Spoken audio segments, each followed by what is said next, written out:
ഇന്ന് രാവിലെ പണ്ട് വായിച്ച വൈക്കം മുഹമ്മദ് ബഷീറിൻ്റെ മതിലുകൾ ഒന്നുകൂടി എടുത്ത് വായിച്ചു.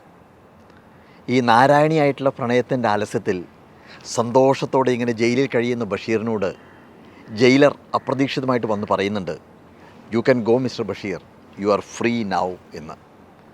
അത് കേൾക്കുന്നതോടെ ബഷീറിൻ്റെ കണ്ണുകളിൽ ഇരുട്ട് കയറുകയാണ്, കാതുകൾ പെട്ടെന്ന് കേൾക്കാതാവുകയാണ്. എന്നിട്ട് ബഷീർ ചോദിക്കുന്നുണ്ട്, എന്തിനാണ് എന്നെ തുറന്നു വിടുന്നത്? ആർക്ക് വേണം സ്വാതന്ത്ര്യം? ഇനി ഒരു വലിയ ജയിലിലേക്ക് വേണ്ടേ ഞാൻ പോവാൻ എന്ന്.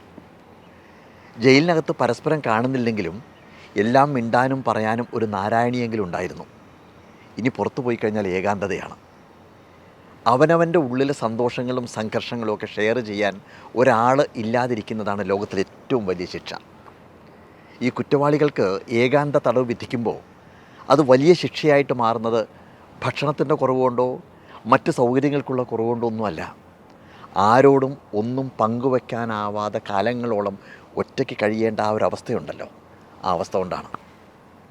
അതുകൊണ്ടാണ് മറ്റുള്ളവരോടുള്ള പകയും വെറുപ്പുമൊക്കെ മനസ്സിൽ നിന്ന് വലിച്ചെറിഞ്ഞ് പറിച്ചെറിഞ്ഞ് എല്ലാവരെയും സ്നേഹിക്കാൻ കഴിയണമെന്ന് പറയുന്നത്.